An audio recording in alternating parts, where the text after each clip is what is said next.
Hi vlog, you know what day it is. The day I forgot my vlog camera, but more importantly, it is our 300th show. Isn't that crazy? And it just so happens to fall on the day of our final show of the year. So we're gonna go around and ask everyone if they have any New Year's resolutions or any advice for the new year. So let's go. What's going on? Here's my advice for the new year. Know your limits. Ooh, thank you, Joe. All right, Tilly, what you thinking? Next year, I'm just gonna give it more of a. Boom, tell us. Next year, Marsha Gun. What? Wait. Tell us, Sarah Grace. Next year, Marsha Gun. Oh my God, I did. Next year, Marsha ain't gonna. Boom! Next year, Marsha ain't. She ain't gonna take no shit. Exactly. And you? Next year, I will not shrink myself to make other people comfortable. Right. Period. My advice, don't get injured. My goals, to not get injured. Right. Tell us, Rachel. After doing 300 shows here, I found it's really important to rest, give yourself grace, and at the end of the day, live, laugh, and love.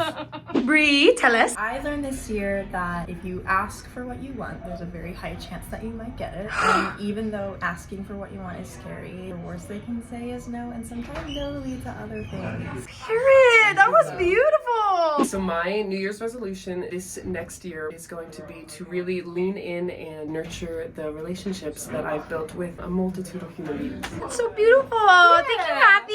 So my New Year's resolution is to post more of my music and to put something on Spotify. Thank God. The people, and by the people I mean mostly me, are begging for it. Let's do it. Well, hey there. Hiya. Tell me. Which question? Which one? Anyone. Resolution or something you learned this year. I learned the strength of community in another deeper way. Beautiful. And my New Year's resolution is to do fewer things each day with higher excellence and grace and allow that to build daily instead of trying to fit it all in. Thank you, KWP. Thanks. Something that I am taking away from 2024, something that I learned, is the art of surrender. Kind of just letting go of like preconceived notions or trying to control outcomes. All we can control is our own reality, Right. how we react to things. Ooh. I reframed it to like, this is not something I have to do, it's something I get to do. Yes. And all that, you know. I could go on Amen. and on. Thank you, Jordan. Serafina designed this as well. Thank you, Serafina. Sky, what are you thinking? I'm thinking that I should be cheering in 2025.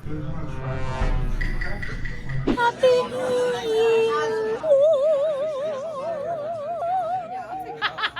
Hi vlog and happy new year. It's a new year for you because by the time this comes out it will be the new year, but today for me is the 29th of December. We have one more show tonight and one more show tomorrow before we ring in the new year, and I am just having a moment of peace and quiet. I'm gonna start working on my new planner and I'm gonna do a little journaling, and I wanted to say hello. Glad you're here. Year 2. Okay, let's not say that. That's kind of chaotic. Let's say new year. Can't say year 2 until we, we're in a new year. Same me, some new goals. We'll discuss. Let's do this. Period, period, ugh. New York or nowhere, just like we said. Right. And I'm taking note. Period. And happy new year vlog. Now it's actually 2025, which is really cool. And I know what you're thinking. Emma, what's your New Year's resolution? Hello. I did check the comments. That's what all of the little stickers and stuff were, was me going through the comments and seeing what you guys want for next year and organizing them. And one of the questions was, what are you most proud of from 2024? I was talking about it with my best friend Colton, and I genuinely think this part and this show. I think so many new things happened this year with the vlog, with Tony's season, with just creating a show from scratch and it also becoming a commercial hit. So there was lots of press to be done. I think I got a little overwhelmed, not in a bad way, but like I just had so much to focus on that I kind of forgot or like have been sleeping on the cool dream that came true for me, which was to originate a leading role on Broadway, as well as this part specifically, which has so much meaning to me, my 10th grade self. I'm sure I've talked about this on the vlog before, but why not do a little recap? I, like many of you, have read the book before when I was younger. When you read this story at the age in which Ponyboy is, like 14 or 15, you feel so connected to the characters because it was written by Susie Hinton, who at the time was also 14. It cuts straight through to the point of what it means to feel alone as a kid, to feel like life is way bigger than you expected it to be and it's very overwhelming and you don't have anyone to talk to about it. Having the chance to connect to that book at a young age was so awesome. awesome and it's such a gift, which is why I tell everyone to read it if you have the chance to at the age. But then in the 10th grade, there was a play version of this story. We did it at my high school for this competition, and reading the book initially, I was like, I understand who Cherry is and I see her for more than what I think people see her initially when they read her in the book. And I was like, I would love nothing more than anything to be her in this play. And I had the gift of being, the way that is the heat in this building is crazy. This is what New York City is like. The heat is like, bop, bop. Anyway, circling back, I ended up being Marcia, who is Cherry's best friend, and who is also like really delicious and fascinating character because she kind of is caught more in the middle than Cherry is, because she's seeing her friend choose to go against the grain and is caught on whether to not or to. It's really fun. In being her best friend, I got to see her and fall in love with her even more, just obsess over the conversations that she had with Ponyboy, the way that she kept coming back to him and being a part of his life, and it was like, I just fell in love with her. I really did. I was like, this girl, there's something about her that I just get, and I absolutely love her. And so I remember getting the audition for the show in the fall of 2 years ago now, because it's 2025, and being like, oh my god, I don't care if I get this part or not. I just need to honor the Cherry that I have known and loved ever since I was gonna go in for that play in the 10th grade. To know that not only did I honor that girl, that Cherry that I knew and loved in that audition room, I got to honor her in the rehearsal room and all the way through previews to an opening night. I know and believe and feel so much of myself in this part. That's really cool. I dreamt this dream of creating a lead role 3 years ago, I think. I was choreographing on the 20th century, writing some goals in the house while we were on a break, and it was one of the things I wrote down, and so I'm really proud of myself for that. So thank you for asking what I was most proud of in 2024. Thank you for letting me share that. It is Miss Cherry Valance. Anyway, as for my goals, I think the biggest thing that has come up constantly in the last 48 hours is I want to thrive in 2025. I don't want to survive. I don't want to just get by. I don't want to just hit the mark. I want to figure out how I can go above and beyond, how I can flourish, how I can shine, how I can freaking love the life that I live. It's not that I don't love the life that I live, but sometimes life lifes. Y'all get that. And I want to find that despite those times of challenge, that I still feel like I'm thriving in my life. And I'm really excited to see what that looks like. I think for me in 2025, it looks like a lot more creative outputs, question mark. Maybe writing a cabaret or working on some choreography in a studio, collaborating with my friends on projects, maybe working on like some new material, 29-hour readings, or even just picking a new song to work on in my voice lessons. I'm excited to find the parts of life that make me feel like I'm thriving. I'm super excited to share my goals with you as we continue on in the year and we kind of like check in. Tell me what some of your New Year's resolutions are. When I was talking with my therapist about my New Year's resolutions, he was like, okay, I'm excited to hear what they are, but I'm actually more excited to hear why you made them. And I think that's a really fascinating manifestation tool, if you will. Not just saying, oh, I want to achieve this goal, period, because it looks pretty and shiny. No, I want to achieve this goal because I think it challenges these parts of me. And I think that I believe that I can do better than I was last year in these places because I have the tools in which to support myself. Like thinking about the why behind your New Year's resolution, I would love to hear about yours. So comment down below. Tell me maybe 1, 2, or any number of New Year's resolutions that you may have. I think I have 8. I think maybe more than that. I want to hear them. Put them down in the comments. And now I'm at the show, which is crazy. I had a New Year's Eve party last night. I had 2 New Year's Eve parties, actually. It was really fun. Some of us went to Patti LuPone's for New Year's Eve, which was really, really cool. Got to meet a lot of people that I admire and tell them that I'm a huge fan of their work. Katrina Lenk was there. Laura Benanti was there. Cole was there from Oh Mary. Like, it was just a handful of industry people as well as some TV and film people, which was so cool. And then we went to another party hosted by our friend Dre, who you may remember understudies Steve every once in a while and is in and out of the building when we need him. And we were at this really cool bar. It was like 2 levels and there was cool little pockets of places to sit and chat with people. I got to see Eva Noblezada there, who is someone I cherish and admire. And every time I get to talk to her, I feel like so seen and so cared for. And I'm so excited for her to do Hadestown in the UK. This is gonna be so awesome. It was such a great New Year's. Me and Nick were there. We got to kiss at New Year's, which was sweet. And I'm feeling good. I'm feeling good about 2025. And this is a 9-minute video. Sorry, Arlo. let me go get ready. I'll see you guys later.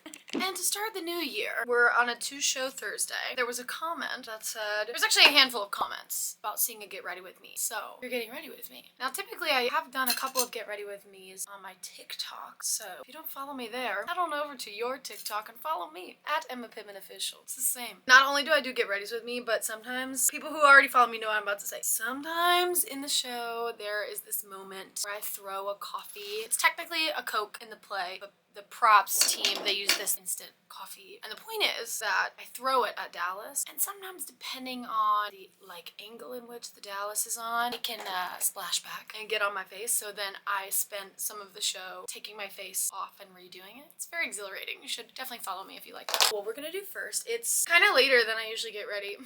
It's 1:03 and they're doing Fight and Love Call in just a moment. I'm gonna go down and we'll do a circle up, which is where we pick an angel card for the show, which is exciting. Yeah, I'm gonna do my pin curls before that. I have to find my hair clip, so one moment. I found it. And y'all, this, I feel like you guys were here when I unboxed this. I wanted to talk about this really cool gift I got sent to the theater from this brand. It is like a hair tie hair clip brand. I'm excited to use these stunning clips. This clip, I love it. I would like to have 45 more of them if I'm super honest. I love how it's flat at the top and it doesn't stick out. So if I'm ever taking a nap and I want to put my hair up, I'll put it in that little clip. What am I doing right now? I'm putting my hair in pin curls. So pin curls is a part of the wig prep process. Basically just wrap your hair around 1 to 2 fingers and pin it in using regular old bobby pins. And you do that all the way around your head and then cover that up with a wig cap. The pin curls give the pins that the hair team uses to secure the wig on something to grab onto. You see what I'm saying? I had a fellow Wagner alum showed me how to do my wig prep in a way that kind of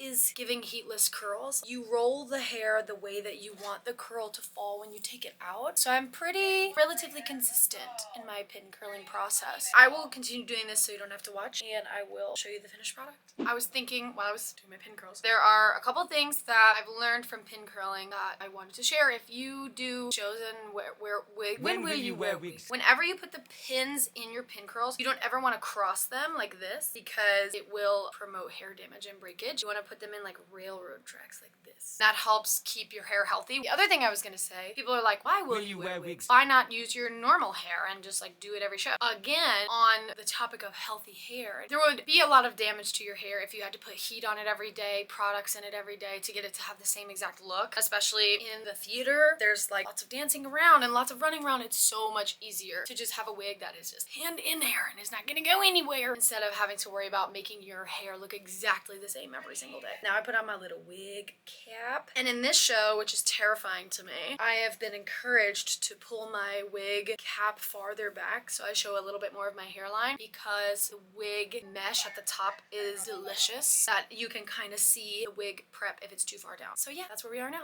Okay, what you missed. I went downstairs, we picked our angel card, and it is my track's job to write down who picked one so that everybody gets a chance to pick one. And now we're getting into the makeup portion. Most of these products are provided by the show. Most. So this is this primer spray that I use. There we go. Okay, right. Spray that girl on. I go get my beauty blender wet and I dry my face a little bit till it's giving tacky, ready to be used.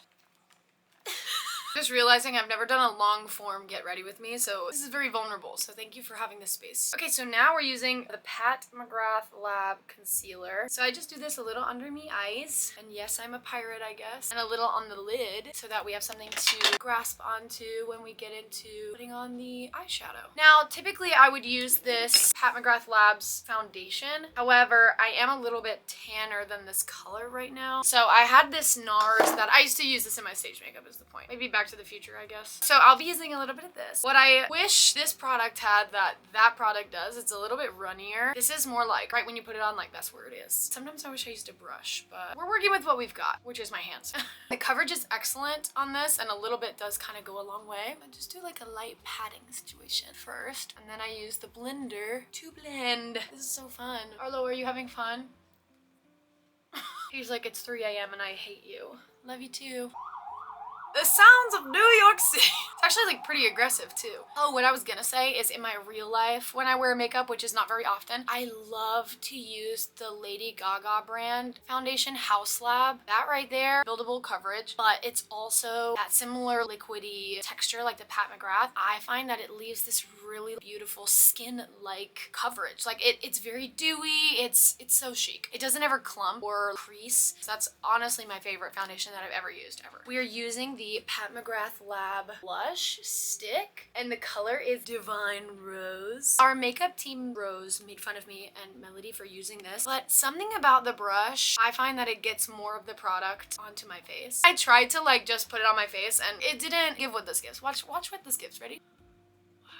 Look at that. It's already so much product. I don't even have to do that much. I typically lean more towards like a peachier, orangey colored blush personally, but I love this color. I could definitely see myself using it in real life. The other secret thing that I've been doing, not secret, I'm not a ask for forgiveness type of person. I'm a huge ask for permission girly. I did talk to the hair and makeup team about putting a little bit of this blush on my eyelid because the color palette for Cherry's makeup is pink here, cream here, and then like a grayish brownish cut crease, and the pink is this really stunning periwinkle pink, which I feel like every single piece of me is this color today, even my hairbrush. I find that you don't see the color as much when I just have my normal concealer on, but if I put just a little bit of the pink on the lid, it helps amplify that pink color, which is really fierce. Thank you, Arlo, for editing this. I move on to eyebrow pencil in the color Auburn EP2. I realized it said EP. That's my initials, isn't it? And I just outline the brow. Oh my gosh, y'all, when I was little, I went to this hair salon that I had been going to, that I still go to when I'm home. When it was like the early 2000s, I was like, I want to get my brows done. The way I looked like I had 3 hairs on my eyebrows is insane. And Arlo knows exactly what I'm talking about. So I'm very afraid of tweezing now. I don't tweeze as much. You see me looking crazy, it's because I was scarred. Do you wax your eyebrows? Yeah, that's a thing.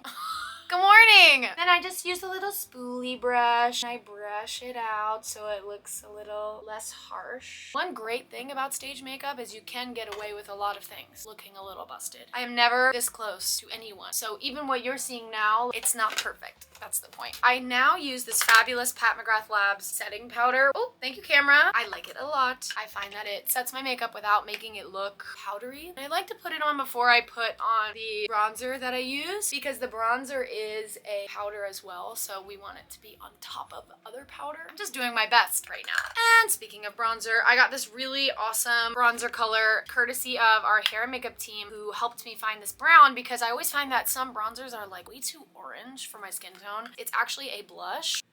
And I like to do my literal like foundation base part of my face first because no matter what, I have to be ready to put my wig on 5 minutes after half hour. Going in with a clean face makes it difficult to then do the foundation when I have the lace in the wig covering up most of this stuff. Wow, look how stunning. Okie dokie artichokes, we're moving on to the eyes. And we have these 3 colors. We're gonna get ready while we listen to the half-hour call from Miss Beverly, okay?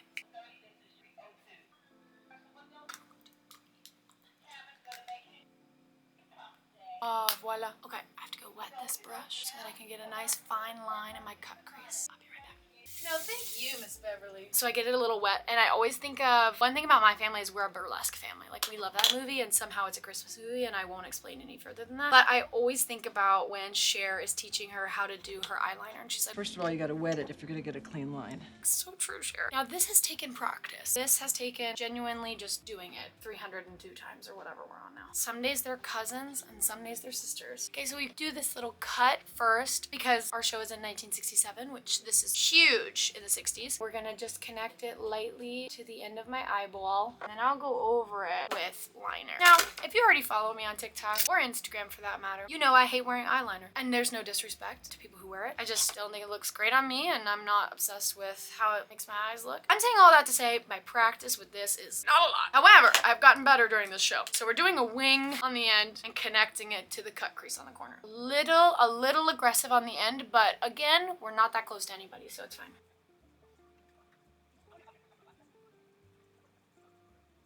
Okay, eye, definitely related. This is where if you ever watch me on a live, I go completely silent because I'm focusing so hard. It is 1:35, which is my wig time. So I am going to take one hairpin and one other wig cap. I'm gonna put my microphone here on top of this wig cap. I'm gonna pin it with this pin and then secure it with this one, and I will come back with a wig. Right. And I also saw your comments that you're interested in a hair and makeup vlog, so that is in the future. Do not worry. Anyway, we're gonna finish up the eye with this cute little like blendy brush. We're gonna use this to blend the same color that we used on the cut crease up, and also a little like wingy next to the eyeliner. Just gonna take it literally on top of the line I already made. It's one of those things that trust the process, but also the difference that it makes is kind of amazing. Look at that. Look at the difference. This is what we're looking for.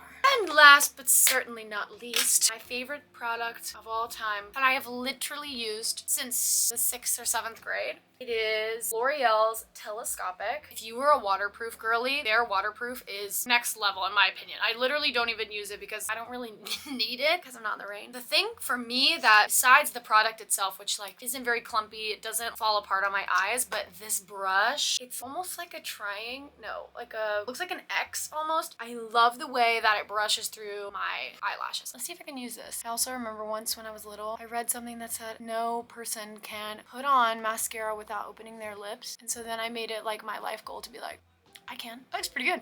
All right, let's do the other side. If I could recommend any product that I've used thus far with my whole heart, absolutely no questions asked, it is this. Anyway, wow, we did it. We did our Get Ready With Me. How exhilarating. Now, we also have a setting spray by the same brand as the priming spray. However, I personally really like Neutrogena's Neutrogena hydrating setting spray.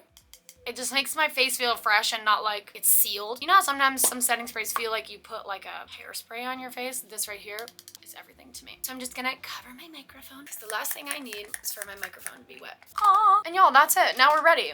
Voila. I've got about 10 more minutes before I'm gonna get dressed. So I'm gonna just like touch my toes, do some cat-cows, kind of move my body a little bit. Thanks for getting ready with me. That was fun. Hooray. Oh my god. I almost forgot the lipstick. Please. I am someone who did Accutane. I think it was actually during COVID. So if you've ever done Accutane, you know the number that it does on your lips. So I'm very intense about hydrating my lips, always wearing chapstick. I have like 75 chapsticks. If I had a car, I'd have car chapstick. I've got purse chapstick. I've got pocket chapstick. I've got bedside table chapstick. I don't mess around. I've been turned on to this ointment from the hair and makeup team, which is great for dry skin. And so sometimes I just put it right on to seal in any moisture that I had. Then we use the Pat McGrath. Look how cute they are. Kind of look like mine. Not really. LOL. And the color is Candy Flip. Very cutie. I would say it's kind of a peachy pink. And I just glide it right on top because it genuinely doesn't need any more than that. It's super pigmented. It takes one swipe. It lasts for a very long time. I'm still not even completely through with the first stick that I have. I just have it downstairs for touch-ups. Really like using Pat's products. They've been fun to try out. And now we're ready. And now I'm gonna warm up. And now we are at the end of this week's vlog. Happy New Year, everybody. I hope that you had a great one. I hope that you rang it in a way that makes you feel joyful and happy. And if you didn't, I hope that your next day was a little bit lighter. For me in the new year, something I'm trying to do before I go to bed is 3 bits of gratitude. And I thought maybe it would be nice to bring that to the end of the week's vlog. So I'm going to tell you 3 things I'm grateful for. One of which is I'm grateful that I left my house early enough to see the sunset before work, even though it was completely blocked by clouds. It was nice to go on the walk. I'm grateful for a fresh new start in the almost set apartment. LOL, this is my dressing room. As you can kind of tell, I took down the holiday decoration. We're back to the old pink blanket, which I love. And I'm excited for it to feel new in this new year. I've got some picture frames from my Secret Santa that I can't wait to fill. And number 3 is, oh my gosh, I am so grateful for my new jewelry organization. I got a box that has like dividers that you can take one of them out so you can see all of it. And I have been doing such a good job putting them back right after I wear them. That makes me very grateful. I'm interested in hearing one thing you're grateful for today. So leave me a comment, let me know. If you're not subscribed, you know what to do. I'll see you next week. Next week, we're gonna talk to hair. I hope you're ready. It's gonna blow your mind. Genuinely, it's gonna blow your mind. Oh my god. It keeps moving. Okay. This is awesome. I know, it's like, okay.